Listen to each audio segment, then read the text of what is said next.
Well, maybe you sensed it, that feeling that you're being watched. Well, the state has laws against stalking on the books, making it a felony.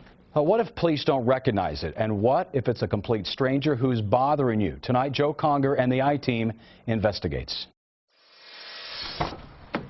Cynthia Verbeff is moving. Her home, she says, has become a house of horrors. I feel that I've lost my mind, I've lost my life. Incident reports from law enforcement tell the tale. Numerous break-ins at the address, vandalism to her car, her motorcycle, her computer. Verbeff believes she's being targeted.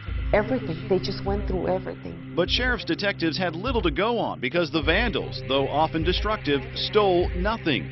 Even from her portable safe, drilled into and torn apart, the contents, the jewelry, remained untouched.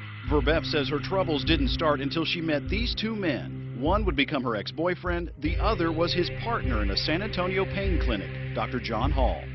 Very first time I met him, we went to his house on 4th of July, and he told me that because I was already there in his house, I would be the next victim, that I was going to be stalked. Verbeff found the doctor's prophecy to be correct. She suffered months of oddness. Coming in through the front door, and I touch the doorknob and it just falls into pieces.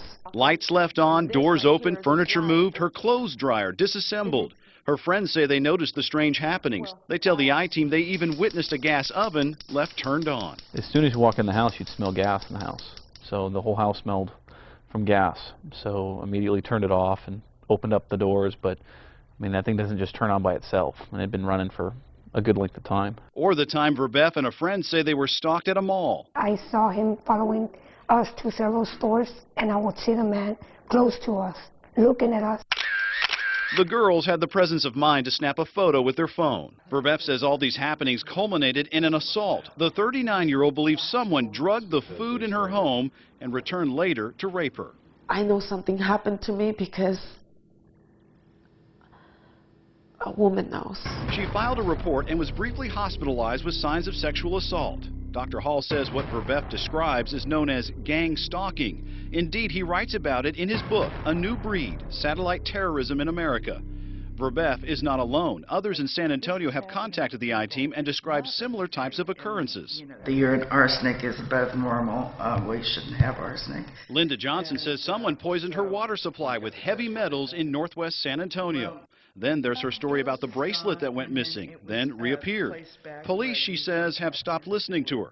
And like Verbeff, she too believes she's been sexually assaulted, although she never filed a police report. I've gone to doctors many times, and I've been to the Rape Crisis Center for counseling, yes. Many of these so-called victims of what Hall describes as gang stalking meet up on the internet, finding comfort and information from others who say they too suffer from electronic stalking, mind control, and even rape. Loosely defined, gang stalking is where organized groups target and harass unwilling victims to the point of paranoia, leaving the victims to deal with skeptical family members and skeptical law enforcement. This isn't stalking done by a former spouse or former boyfriend or someone that you know that's disgruntled at you, but stalking that's being done by total strangers in an organized fashion.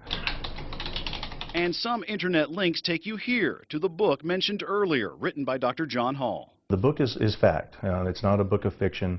What I've wrote about is an isolated story here in San Antonio. Dr. Hall says it is a story about himself and the harassment and rapes his ex-girlfriends allegedly suffered beginning in 1996. Dr. Hall believes the people behind it are well-organized operatives using government satellite technology to terrorize him and other victims. All voicing the same complaints: organized stalking, weird electronic disturbances going on in their homes. Most of the women are complaining of drugging and sexual assault. So it's a big national problem. Verbeff bought the book, and what she read, she says, caused her stomach to turn, because within the chapters in the story, she found similarities to her own situation. I pulled out the book and I started reading, and I'm like, oh my God, it's exactly what's happening. It's like turning the pages of your own story.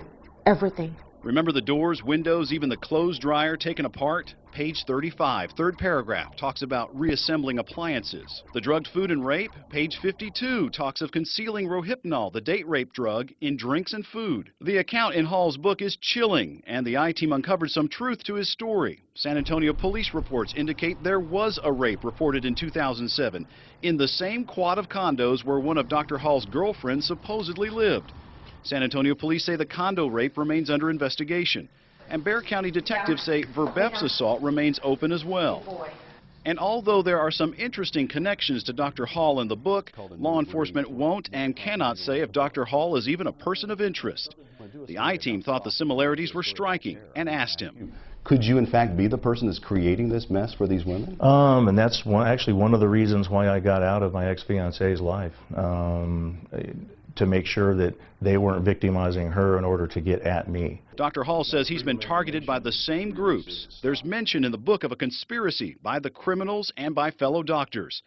Dr. Hall says the Texas Medical Board retaliated against him for uncovering the gang stalking. The I-Team confirmed one local hospital suspended Dr. Hall's clinical privileges for 2 months in 2006. In 2007, the Texas Medical Board ordered 2 mental evaluations of Dr. Hall. The first came back normal, but a second evaluation found a probable delusional disorder and ordered psychiatric treatment. And in 2008, Hall's license was suspended, this time when he tested positive for cocaine. In the book, he explains the operatives drugged him with cocaine periodically. Dr. Hall's medical license has since been reinstated. If you look nationwide, almost everyone that complains of this eventually gets sent to a psychiatrist. The psychiatrists don't look into the technology. They don't do any research into whether or not any of this is possible. With his book published, Dr. Hall is taking his message nationally. He's appeared on cable TV shows. Thank you so much, Dr. Hall. Late night radio. And our guest tonight, Dr. John Hall. And even has his own radio program in the works. There have been several people in my midst, obviously, that have been victimized, but if you look at it on a larger scale, it is a national problem as well. Dr. Hall says the problem is gang stalking, seeking to victimize innocent women and sully his reputation for exposing them. For the I-Team, Joe Conger, KENS5 Eyewitness News. Dr. Hall's belief is that we all face some sort of terrorism in our lives that is mostly unseen and deadly. He contends criminals are tapping into our government surveillance systems to gain access to our lives and minds. As for the alleged rapes mentioned in that story, no one has been charged, but both San Antonio Police and Bexar County Sheriff's deputies say they continue to investigate.